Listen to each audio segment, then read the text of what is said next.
জুবিনদাৰ অবৰ্তমানত প্ৰথম জন্মদিন আমি পালন কৰিছোঁ আৰু আজি মই সমাধি ক্ষেত্ৰলৈ আহি জুবিনদাৰ পবিত্ৰ আত্মাৰ প্ৰতি শতকোটি প্ৰণিপাত জনাইছোঁ আৰু আশীষ বিচাৰিছোঁ অসমৰ জনগণে যাতে আমি আগন্তুক দিনসমূহত জাতীয় সংগ্ৰামৰ যিটো শক্তিশালী ধাৰা ইয়াক অধিক গতিশীল আৰু শক্তিশালী কৰিবলৈ অসমৰ প্ৰতিগৰাকী মানুহে যাতে দৃঢ়ভাৱে আগবাঢ়িবলৈ যাতে শক্তি পায়, সাহস পায়, প্ৰেৰণা পায়।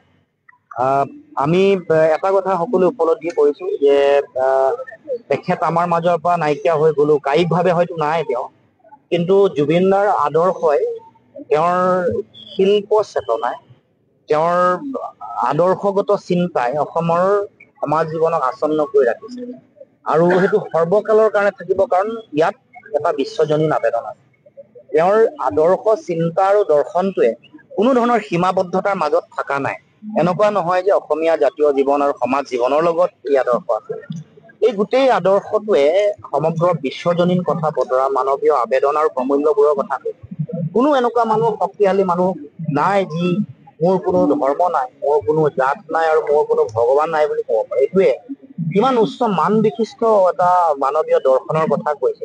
আৰু সেইটোৱেই অসমৰ চলি থকা সংকট, সাম্প্ৰদায়িক বিষবাস্পৰে আক্ৰান্ত কৰা সমাজখন, ঘৃণা আৰু সংকীৰ্ণতাই সমগ্ৰ সমাজক আক্ৰান্ত কৰা সমাজখনকো ধুই নিকা কৰি এটা নতুন যিটো দৰ্শন এটা সময়ত মহাপুৰুষ শ্ৰীমন্ত শংকৰদেৱ, চাওলুং চুকাফা, মহাৰাজ নৰনাৰায়ণ, তাৰ পাছত বিষ্ণুজ্যোতিৰ আদৰ্শ, তাৰ পাছত আন অসমৰ জাতীয় জীৱনৰ মহান মনীষী পদ্মনাথ গোহাঁই বৰুৱাই কওক, বাণীকান্ত কাকতি কওক, হেমচন্দ্ৰ আগৰৱালা কওক, ভৱেন্দ্ৰনাথ শইকীয়া কওক, বা শেহতীয়াকে হোমেন বৰগোহাঁই বা আজি জীয়াই থকা হীৰেণ গোহাঁই ছাৰৰ পৰা আৰম্ভ কৰি তেখেতলৈকে, জুবিনদাৰলৈকে, এই যিটো সকলোৱে বিচৰা সপোনৰ অসমখনৰ কথা তেওঁ দৃঢ়তাৰে, শক্তিশালীভাৱে, কাকো খাতিৰ নকৰাকে কৈছে।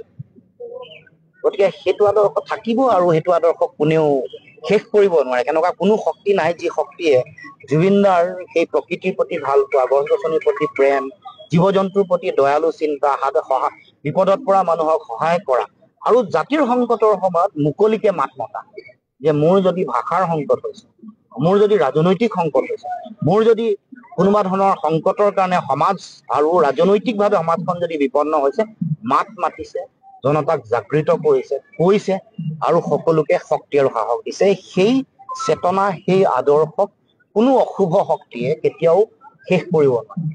সেইকাৰণে আজিও এই তেওঁৰ মৃত্যু হোৱাৰ ইমান দিন হোৱাৰ পাছতো সমগ্ৰ অসমত আজিও জনতা জাগ্ৰত হৈ আছে। আৰু সেইকাৰণে আজি জন্মদিনটোত পুনৰ দৃঢ়তাৰে দোহাৰিছো যে জুবিনদাৰ এই মৃত্যু বা এই হত্যাৰ আমাক ন্যায় লাগিবই।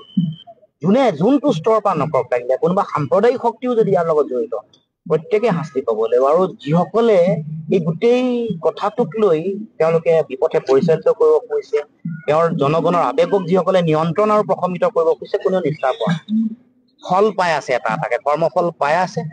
এইটো এটা মই সেইকাৰণে পুণ্য আত্মা বুলি কৈছো।